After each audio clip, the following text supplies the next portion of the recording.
pernikahan Nabi Isa bersama Ratu Asia. Itu beneran? Ya. Ada nanti kisah-kisah di surga.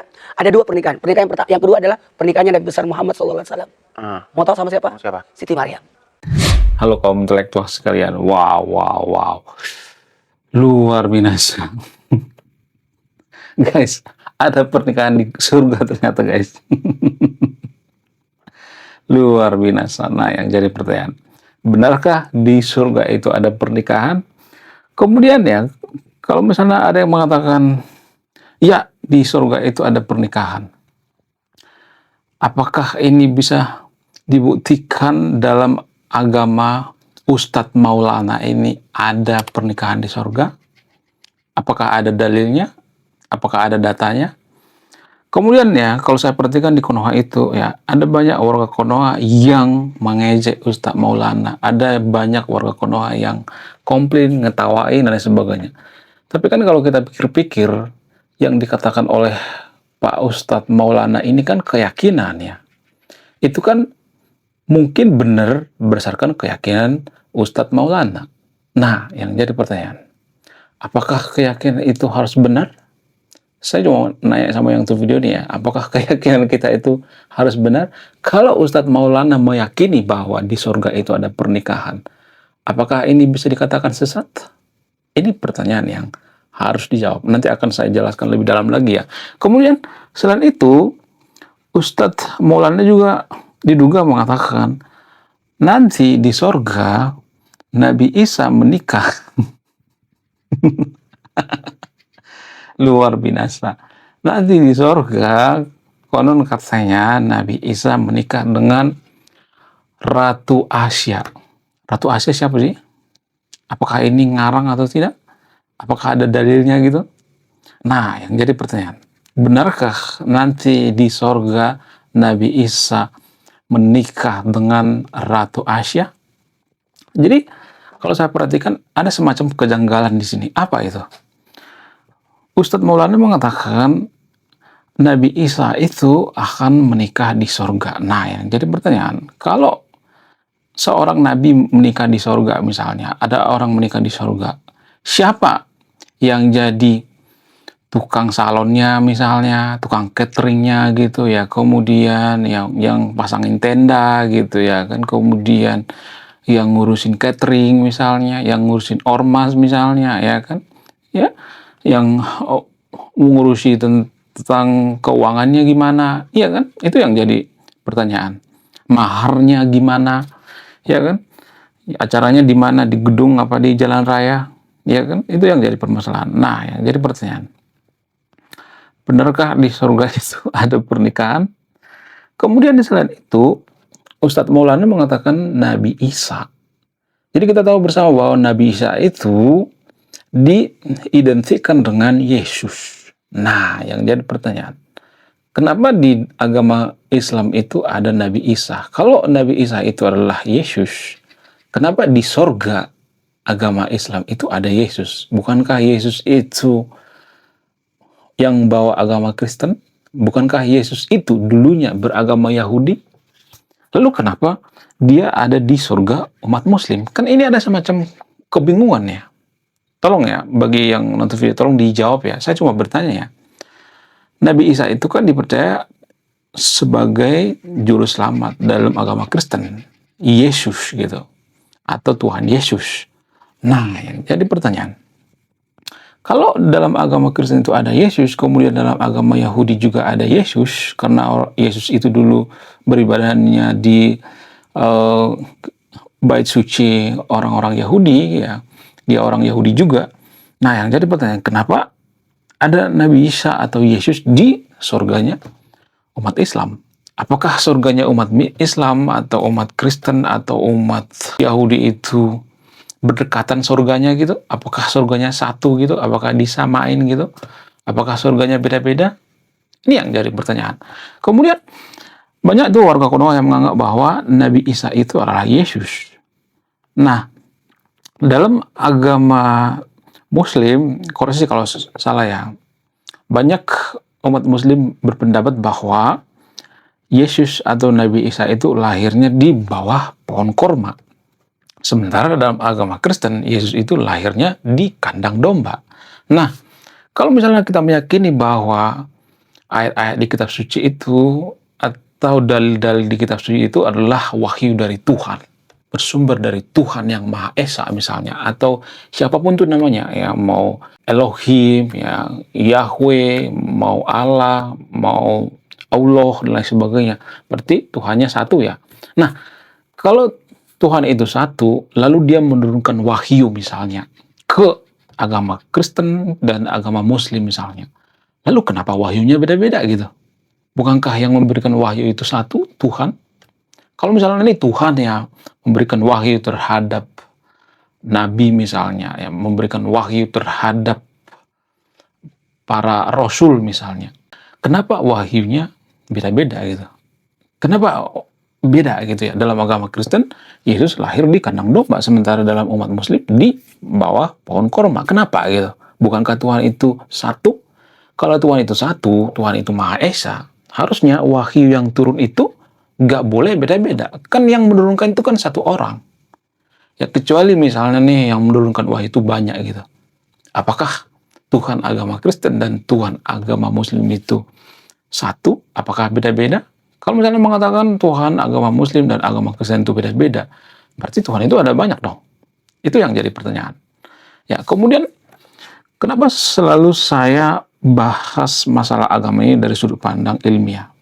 Banyak tuh orang kuno yang komplain, lu kan nggak bisa bahas agama itu atau keyakinan itu dari sudut pandang ilmiah. Kan yang bawa agama itu karena ilmiah itu bukan saya, bukan gue, tapi Pak Ustadz Abdul Somad. Beberapa tahun yang lalu, Ustadz Abdul Somad mengatakan bahwa bulan terbelah setelah diteliti oleh NASA. Ada retakan di bulan. Jadi dia menyebutkan NASA. Kalau dia menyebutkan NASA, berarti itu secara ilmiah. Kecuali NASA itu sama seperti MUI misalnya, NASA itu sama seperti perkumpulan ulama-ulama misalnya, ya perkumpulan pendeta-pendeta, nggak jadi masalah. Permasalahannya kan NASA itu perkumpulan kaum intelektual. Jadi kita sebagai kaum intelektual harus menguji gitu, apakah yang dikatakan itu terbukti secara ilmiah atau tidak. Jadi yang bawa ini karena ilmiah bukan saya, tapi penceramah-penceramah yang ada di Konoha. Sama seperti Ustadz Doditan misalnya. Ustadz Doditan pernah mengatakan ya bahwa penciptaan alam semesta ini, Big Bang, ya, black hole dan sebagainya ada dalam kitab suci agamanya Doditan. Nah, yang jadi pertanyaan, apakah ini terbukti secara ilmiah? Yang bawa-bawa masalah agama ini karena ilmiah kan bukan gue, tapi Doditan, Ustadz Abdul Somad, dan saya meyakini ya Ustadz Maulana juga meyakini bahwa di surga nanti ada pernikahan itu menurut keyakinannya ya terbukti secara ilmiah, itu logis, masuk akal. Nah, kalau sudah masuk ke ranah logis dan masuk akal, berarti harus siap diuji secara ilmiah. Jadi saya itu bukan menarik-narik agama ke ilmiah, bukan. Justru saya meng-counter apa yang dikatakan oleh pemuka agama di Konoha, ya. Itu yang jadi permasalahan. Nah, yang jadi pertanyaan, kalau wahyu itu bersumber dari Tuhan, Tuhan yang sama, kenapa Yesus itu dikatakan lahir di kandang domba, kemudian ada yang mengatakan lahir di pohon korma? Mana yang benar? Mana yang salah? Kemudian selain itu, benarkah di surga itu ada pernikahan? Kalau di surga itu ada pernikahan, apakah ini bisa dibuktikan secara ilmiah atau tidak? Jadi di video ini saya akan bongkar sampai ke akar-akarnya. Kalau saya bongkar ini mungkin akan banyak warga Konoha yang kejang-kejang, kelonjotan berjamaah. Tapi walaupun banyak orang Konoha yang kejang-kejang, kelonjotan, kesurupan berjamaah, saya akan tetap bongkar.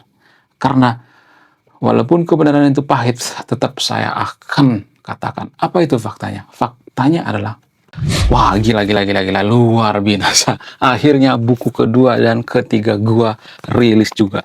Buku kedua gua ini judulnya Budi Tanpa Pekerti. Dari judulnya sudah menarik. Dan kisah daripada buku ini sangat-sangat dilematis sekali.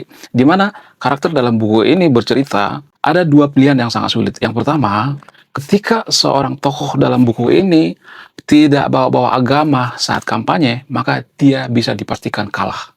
Tapi ketika bawa-bawa agama dalam kampanye, ketika dia bawa-bawa kalimat insya Allah, maka dia bisa dipastikan menang. Nah, yang jadi pertanyaan, kalau Anda di posisi karakter dalam buku ini, mana yang Anda pilih? Ini temanya sangat cocok dengan tema channel ini, bahas tentang agama. Kemudian tidak hanya ini juga menarik guys ya, Tanah Luka. Dari judulnya juga udah kelihatan ya, ini cerita penuh dengan luka. Dimana kisah dalam buku ini ada seorang kiai yang sangat-sangat dilematis. Dia bingung memilih antara menyelamatkan hutan atau menyelamatkan 1.000 anak yatim. Jadi kalau Anda di posisi buku ini, mana yang Anda pilih? Nah, yang menarik dari kedua buku ini adalah menggunakan sudut pandang sastra Nobel. Kapan lagi ya kan baca buku yang setara dengan buku Nobel. Wow, luar biasa. Silahkan di check out sekarang juga. Kalau nggak di check out juga nggak apa-apa. Karena saya nulis buku itu bukan nyari duit sebenarnya. Ya, karena saya pengen berkontribusi terhadap kemajuan bangsa kita. Itu tujuan saya nulis buku ya. Jangan lupa, link pembeliannya ada di pin komentar video ini. Jadi pada faktanya, dan fakta ini juga susah diterima oleh warga Konoha. Ini terbilang tidak biasa di Konoha. Ini fakta yang biasanya bikin orang marah-marah, kejang-kejang gitu ya. Jadi gini guys, yang namanya keyakinan itu tidak pernah bisa dibuktikan secara ilmiah. Nggak bakal bisa. Kenapa? Karena keyakinan itu bukan berdasarkan akidah keilmuan dalam sudut pandang ilmiah, bukan. Keyakinan itu adalah berdasarkan kepercayaan, keyakinan gue gitu. Jadi yang diucapkan oleh Ustadz Maulana ini apakah terbukti secara ilmiah? Nggak terbukti secara ilmiah. Kenapa? Karena itu ranahnya keyakinan. Kalau misalnya mengatakan, kok keyakinannya nggak masuk akal? Nah, yang jadi pertanyaan, kalau misalnya Ustadz Maulana mengatakan di surga itu ada pernikahan, ya Nabi Isa menikah dengan Ratu Asia atau siapapun itu, nah yang jadi pertanyaan, apakah keyakinan ini bisa dikatakan tidak masuk akal? Nggak bisa. Karena namanya keyakinan itu tidak bisa dibawa ke ranah-ranah masuk akal. Nggak bisa. Namanya keyakinan itu ya tetap keyakinan. Cuman permasalahannya, kalau kita uji keyakinan orang lain, kalau kita uji secara ilmiah keyakinan orang lain, maka biasanya orang tersebut akan marah-marah. Kenapa? Karena ya marah karena keyakinan itu tidak bisa dibuktikan secara ilmiah. Sama seperti malaikat kubur misalnya. Kalau misalnya mengatakan bahwa malaikat kubur itu benar ada gitu. Nah, yang jadi pertanyaan, apakah ini sebatas keyakinan atau sebatas kepercayaan atau bisa diuji secara ilmiah? Ya ini keyakinan, nggak bisa dibuktikan secara ilmiah. Karena apa? Karena ilmiah itu tidak bisa membuktikan sesuatu hal yang tidak bisa dibuktikan secara empiris gitu ya, nggak bisa dijangkau oleh sains gitu. Nah, yang jadi pertanyaan, kalau misalnya Anda mengatakan, oh nggak bisa dijangkau oleh sains, ya itu artinya berarti sainsnya lemah, bukan lemah. Ya, sesuatu yang tidak bisa dibuktikan secara ilmiah itu nggak layak diperdebatkan sebenarnya. Jadi kalau ada warga Konoha itu yang memperdebatkan Maulana, Ustadz Maulana ini mengatakan bahwa di surga itu ada pernikahan, itu kan nggak bisa dibantah gitu. Kenapa? Ya kan namanya keyakinan. Keyakinan itu kan berdasarkan perasaan gitu, kan nggak bisa diukur itu keyakinan. Ya itu yang jadi permasalahan. Kita tuh susah mengakui bahwa keyakinan kita itu ya belum tentu benar gitu. Kita tuh susah banget ya. Kita tuh lebih susah mengakui keyakinan kita itu belum tentu benar ya daripada kita harus meyakini bahwa NASA pergi ke bulan. Ini lebih susah lagi gitu. Lebih susah lagi daripada kita percaya manusia menginjakkan kaki di bulan. Ini lebih susah diakui.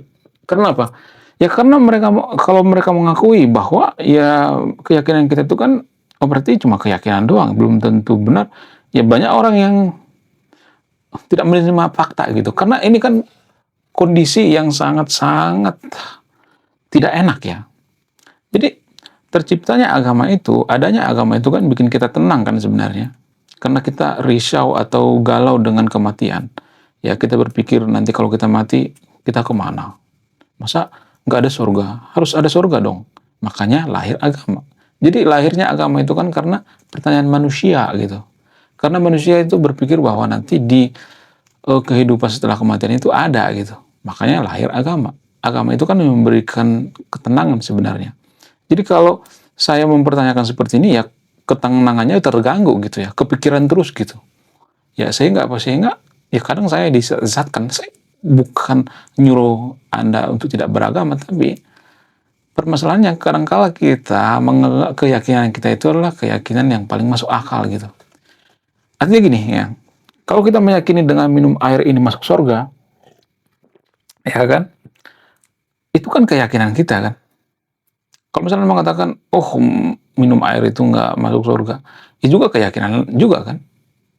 Jadi sama keyakinan itu ya yang tidak terbukti secara ilmiah, dua-duanya nggak terbukti secara ilmiah. Kalau ada yang membantah Ustadz Maulana ini, oh nggak ada tuh di surga, itu kan juga tidak bisa dibuktikan secara ilmiah. Itu yang jadi permasalahannya. Ya ini permasalahan yang sangat rumit sekali ya, tapi kita susah mengakui ya. Kalau kita mengakui ini, ya kita sudah jadi negara maju gitu. Kenapa saya mengatakan seperti itu? Ya kalau kita mengaku ini, kita berpikirnya logis gitu. Kita harus berpikir logis, ya benarkah di surga itu ada pernikahan? Kita harus berpikir lagi gitu ya, berpikir ulang lagi ya. Benarkah keyakinan kita itu terbukti secara ilmiah atau tidak? Benarkah keyakinan itu kebenaran mutlak atau tidak? Apakah kita beragama itu hanya karena warisan? Apakah karena pengaruh lingkungan gitu ya? Jadi kita akan berpikir lagi. Ya pekerjaan yang paling rumit itu adalah berpikir. Sehingga warga Konoha itu nggak mau berpikir sejauh ini. Karena apa? Karena ini melelahkan, ya, memberikan ketidakpastian, berada di zona abu-abu gitu. Jadi sekali-sekali kita harus berpikir di zona abu-abu gitu, jangan di zona yang aman. Karena hidup yang tidak dipertanyakan itu tidak layak untuk dijalani. Kalau keimanan kita itu nggak diuji, ya, diuji terus, dikritik terus, maka keimanan kita itu kan bisa kita mengimani sesuatu hal yang membabi buta gitu ya, tidak masuk akal gitu. Ya sebenarnya keimanan itu nggak masuk akal, tapi ya apakah itu bertentangan dengan kemanusiaan, itu yang jadi permasalahan. Kalau keimanan itu bertentangan dengan kemanusiaan, ya layak diuji gitu. Ada banyak keimanan yang bertentangan dengan kemanusiaan. Kalau saya perhatikan di Konoha, apa itu? Ini hanya di Konoha ya, bukan Indonesia. Kadang-kala kalau saya perhatikan, warga Konoha itu menganggap bahwa keimanan yang paling benar, keimanan yang paling suci, lalu mereka biasanya menyesatkan keimanan orang lain. Padahal keimanan kita juga belum tentu terbukti secara ilmiah. Belum tentu benar gitu. Tapi kita sudah meyakini bahwa keimanan kita yang paling benar. Tafsir kita yang paling benar. Tafsir itu kan pendapat manusia. Kadang kita berpikir bahwa tafsir kita yang paling benar, tafsir kita yang paling wow gitu. Itu kan hasil daripada pemikiran manusia gitu. Itu yang jadi permasalahan. Tapi kalau saya ngomong seperti ini nanti pasti banyak yang kejang-kejang kalau datang berjamaah. Jadi gini guys. Kita tuh harus menguji keimanan kita. Apakah keimanan kita itu masih rapuh? Apakah keimanan kita itu sebatas percaya? Apakah keimanan kita itu sebenarnya titipan dari orang lain gitu? Apakah keimanan kita itu dibentuk oleh lingkungan kita? Kita harus berpikir sejauh itu supaya apa? Supaya ada perubahan. Supaya waras gitu ya. Jadi orang-orang yang radikal di Konoha itu biasanya cara berpikirnya itu hitam putih. Mereka menganggap bahwa keimanan mereka itu yang paling masuk akal. Contoh misalnya, ya kalau air minum ini diminum masuk surga, ya mereka akan menganggap bahwa ini yang paling benar, keimanan gue yang paling benar gitu. Lalu kalau ada orang misalnya nih ya mengatakan, oh nggak harus minum air kok masuk surga, lalu kita mengatakan, kok kamu sesat? Ya kita nggak bisa menyesatkan keimanan orang lain. Orang keimanan kita juga belum terbukti secara ilmiah. Wong surga juga belum terbukti secara ilmiah. Kalau saya mengatakan seperti ini, pasti banyak nanti yang kejang-kejang kalau jawatan berjamaah. Ya, kenapa? Ya lagi-lagi kita harus menguji keimanan kita. Apakah keimanan kita itu masih dangkal atau tidak? Apakah keimanan kita itu masih rapuh atau tidak? Apakah keimanan kita itu bertentangan dengan kemanusiaan atau tidak? Itu yang perlu saya uji di video ini ya. Mohon maaf ya. Kemudian selain itu, kalau misalnya wahyu itu bersumber dari Tuhan, kenapa ada sosok tertentu, ada tokoh tertentu ya seperti Nabi Isa dan Yesus? Itu kan tokoh yang sama ya. Kalau misalnya mengatakan oh itu tokoh yang beda, ya sah-sah aja, namanya keimanan ya kan. Ya kita ngambil rata-rata gitu ya. Rata-rata warga Konoha berpikir bahwa Yesus dan Nabi Isa itu ya hal yang sama. Kalaupun ada yang mengatakan itu beda, itu namanya keyakinan juga gitu.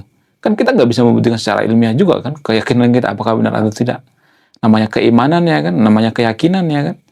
Ya kemudian kenapa wahyu itu bisa berbeda gitu ya. Misalnya nih ya, dalam agama Islam ya dikatakan bahwa Yesus itu lahir di bawah pohon korma gitu. Kemudian kalau dalam agama Kristen dinyatakan lahir di kandang domba.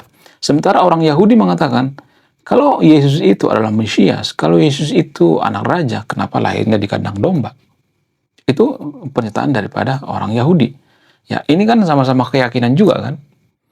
Ya, umat Islam meyakini bahwa Nabi Isa itu lahir di bawah pohon korma, umat Kristen juga meyakini Yesus itu lahir di kandang domba. Ya, kemudian orang Yahudi meyakini bahwa kalau Yesus itu lahir di kandang domba itu bukan Mesias, itu juga keyakinan kan. Jadi kita tidak bisa menghakimi keyakinan orang lain. Kenapa? Karena keyakinan itu sebatas keyakinan gitu. Bukan berarti saya mengatakan keyakinan Anda sesat, enggak. Cuman permasalahannya kita terlalu yakin dengan keyakinan kita. Itu yang jadi permasalahan. Sehingga apa? Sehingga kita menyesatkan keyakinan orang lain. Nggak boleh seperti itu ya. Nah, yang jadi pertanyaan, keyakinan siapa yang paling benar? Bagaimana menurut fakta sejarah? Kalau kita bicara tentang fakta sejarah itu hal yang rumit guys. Ya, fakta sejarah itu hal yang rumit. Kita tidak bisa mengetahui kejadian yang sebenarnya. Karena apa? Karena itu susah dibuktikan secara ilmiah gitu. Ya, yang bisa dibuktikan secara ilmiah fakta sejarah itu ya seperti misalnya batu gitu ya. Ya, kemudian ada batu apapun itu ya. Kemudian ada karbon misalnya ya, kemudian ada yang berbentuk fisik gitu ya. Prasasti misalnya gitu ya. Itu yang bisa dibuktikan secara ilmiah. Kalau cuman cerita ke cerita gitu, itu agak susah memang dibuktikan secara ilmiah. Karena apa? Karena saya anak sastra. Jadi saya tahu gitu ya, saya paham tuh ya dari sudut pandang cerita ya. Karena kita menceritakan sesuatu ke orang lain itu bisa berbeda-beda. Contoh gini. Ya, kalau misalnya ada seseorang mengatakan ya, si A misalnya mengatakan, "Kemarin gua ngeliat ular di sungai 3 meter." Lalu ya si B ya cerita lagi ke orang lain. Si B ngomong, "Kemarin ya si A ngomong bukan ngomong ular, nemu ular di sungai 3,5 meter gitu." Kemudian si B cerita sama si C sama si D, terus nanti makin panjang tuh ularnya. Itu kalau dari sudut pandang sastra, karena saya anak sastra. Ya, karena saya juga penulis gitu. Saya penulis novel gitu. Saya mengerti ya dari sudut pandang tulisan gitu ya. Yang tapi ini mungkin agak susah ya, mohon maaf bagi interviewnya. Ini agak susah dipahami karena hanya orang-orang tertentu ya, bukan berarti saya sih paling cerdas, paling pintar ya, tapi hanya literasi yang sangat-sangat tinggi bisa memahami ini gitu. Karena sudah berdamai dengan yang namanya agama, berdamai dengan yang namanya keyakinan, berdamai dengan religion, semuanya baru bisa nyampe ke titik ini. Bukan berarti saya sih paling pintar atau paling cerdas ya, saya juga tidak mengatakan bahwa saya paling cerdas ya, tapi kalau saya perhatikan itu ya, justru negara yang paling toleransi di dunia itu, yang paling bisa menerima perbedaan itu adalah negara-negara seperti Kanada, kemudian Finlandia, Norwegia, ya, dan lain sebagainya. Justru anehnya negara-negara seperti ini adalah negara-negara yang tidak percaya dengan keyakinan. Ya, rata-rata mereka nggak percaya dengan keyakinan. Rata-rata mereka nggak percaya dengan agama. Ya, mereka biasanya merayakan hari ini Natal, ya tahun baru dan sebagainya, tapi itu masuk ke ranah culture, budaya. Ya, bukan meyakini kalau mereka pergi ke gereja masuk surga, enggak. Mereka sudah lewat dari masa-masa itu. Karena dulu Eropa pernah mengalami masa kegelapan. Jadi menurut dugaan saya, Konoha sekarang ini lagi ya masuk ke dalam masa kegelapan. Ya, kegelapan dalam beragama kalau saya perhatikan ya. Ya, nggak semuanya tapi hanya warga Konoha ya. Kemudian selain itu, tanpa kita sadari ya, dan ini sering saya tanyakan ya sama siapapun ya saya tanyakan, dan biasanya jawabannya itu berbeda-beda. Apakah di surga itu ada pernikahan? Apakah surga itu bisa dibuktikan secara ilmiah? Ada yang mengatakan bisa kok. Ya, gimana cara membuktikan? Ya nanti kalau mati gitu, baru bisa dibuktikan secara ilmiah. itu biasanya jawaban yang sangat template ya.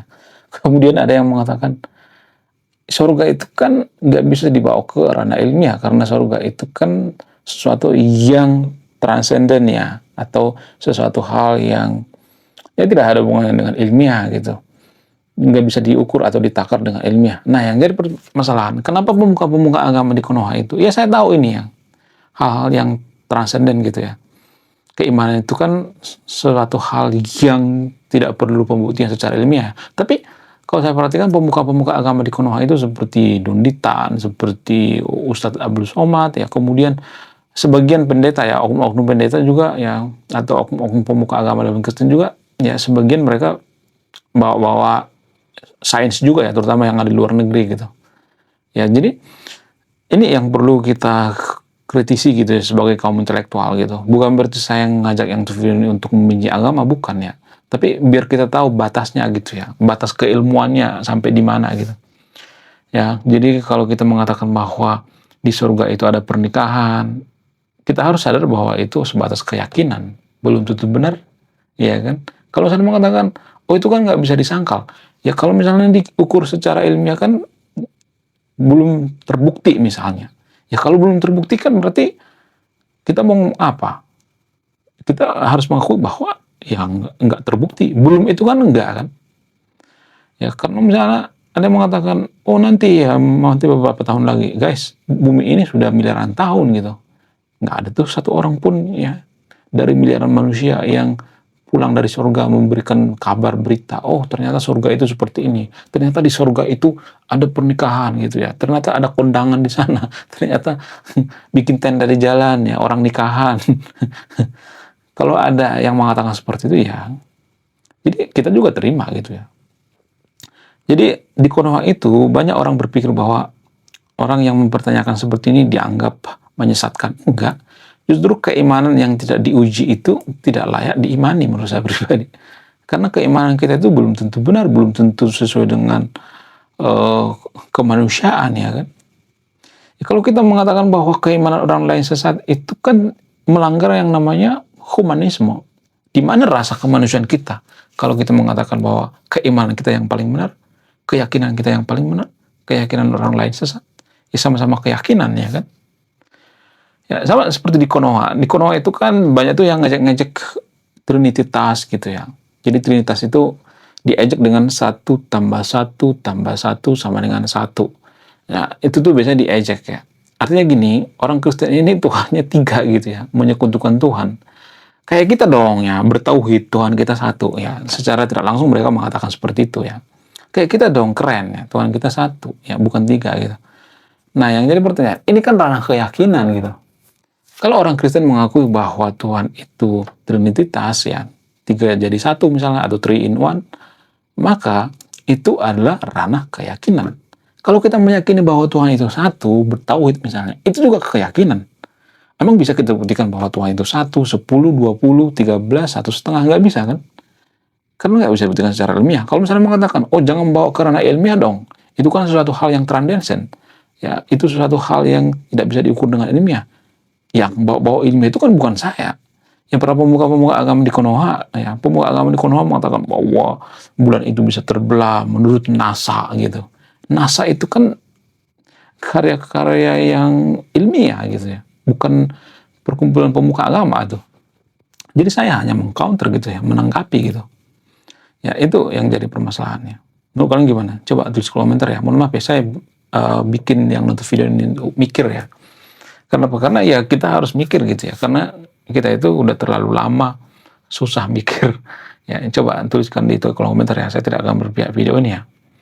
Anda yang mau memutuskan.